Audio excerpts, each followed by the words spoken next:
Hi guys and gals, you're needing some help with the craft fair problem. This is the place you need to be. Maybe you even need help with that review sheet problem. I've got that one coming up next, so just stay tuned. Here we go. We're going to start with the craft fair problem. Piñatas are made to sell at a craft fair, and so it takes 2 hours to make a piñata, a mini one, and 3 hours to make a regular sized piñata. The owner of the craft booth will make a profit of $12 for each mini piñata sold and $24 for each regular sized piñata sold. If the craft booth fair owner has no more than 30 hours available to make her piñatas, and she wants to sell at least 12 piñatas. So she wants to have at least 12 piñatas there. How many of each piñata should she make to have a maximum profit? So when we did Baker's Choice on Friday, the first thing I told you is that we should identify our unknowns. So we are going to say that the unknowns are mini piñatas. That's your X. And regular sized piñatas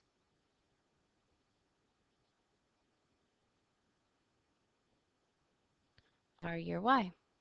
Okay, I also said on Friday that the best way to do these is to make a table like Baker's Choice.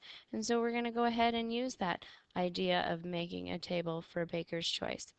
All right, so let's talk about some restrictions we have. It talks about that maybe some of her hours, she doesn't have enough time in the day to make a whole bunch of piñatas. It says that for this craft fair, she is able to have 30 hours available to make piñatas, but it takes her 2 hours to make the minis, and it takes her 3 hours to make the regular size, and she has no more than 30 hours. So she has less than or equal to 30 hours. That's one inequality. All right. Another thing that she talked about, and I'm going to go ahead and just cancel out those numbers up there so we don't think that we have to use them again. Another thing she talked about is that she wanted to have at least 12 piñatas. So that sounds like something that we need to talk about, that she wants at least 12 piñatas. So that's an amount that we want to talk about. Doesn't say how many of each, so we're going to just say X and Y. So X plus Y has to be at least 12. So that's actually greater than or equal to. If you're going to be at least 16 before you get your driver's license, that means you have to be 16 and older. So at least means more than 12. And so now we have our two inequalities set up, and now I can go ahead and graph those on my graph and find the feasible region.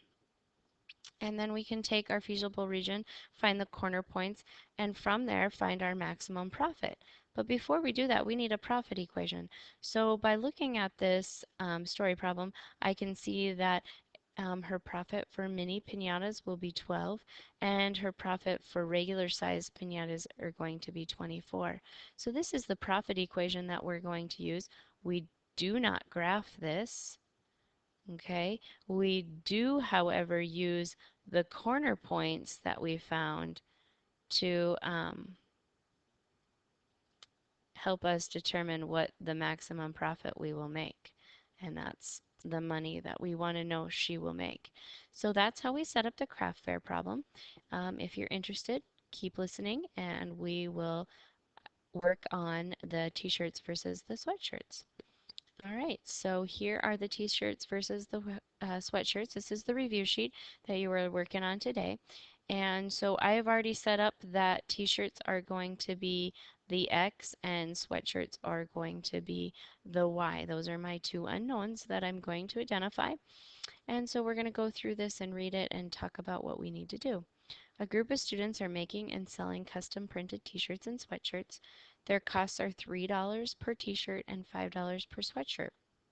A local store owner has agreed to sell their shirts but will only take up to a total of 50 t-shirts and sweatshirts combined. That sounds like a restriction to me. So before I even go any further, I am going to put that 50 there. And it says that she will only take 50 total combined. So this is talking about combined amount of each for each. So the combined t-shirts and sweatshirts total is 50. So, and only up to, so that's x plus y is less than or equal to 50. So there's one constraint and or one inequality, and now we should see if there's any more. I'm going to go ahead and mark off that 50 because we've used that. In addition, the store owner said they must sell at least 15 t-shirts. Oh, we need to stop right there because she needs to sell at least 15 t-shirts. At least. That means more than 15. And that's t-shirts. And so, and that's not talking about, I mean, we're just talking about t-shirts alone. She must sell greater than or equal to 15. So there's a 0y there, okay? Because we don't want to put the t-shirts and the sweatshirts together when we're just talking about the restriction of t-shirts.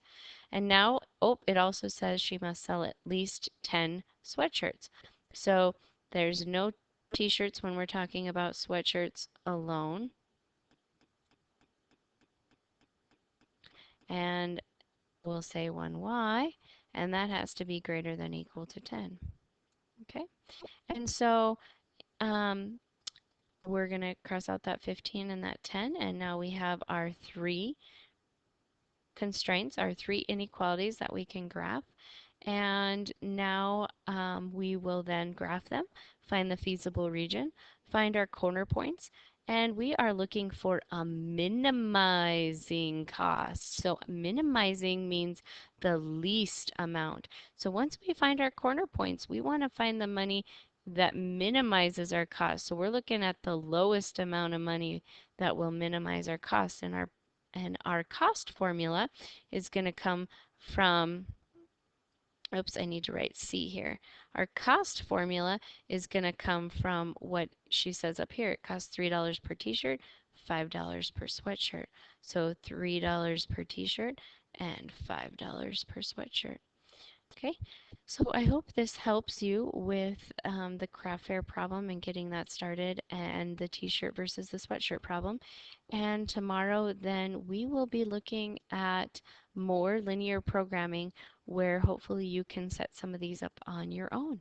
All right, we'll see you tomorrow.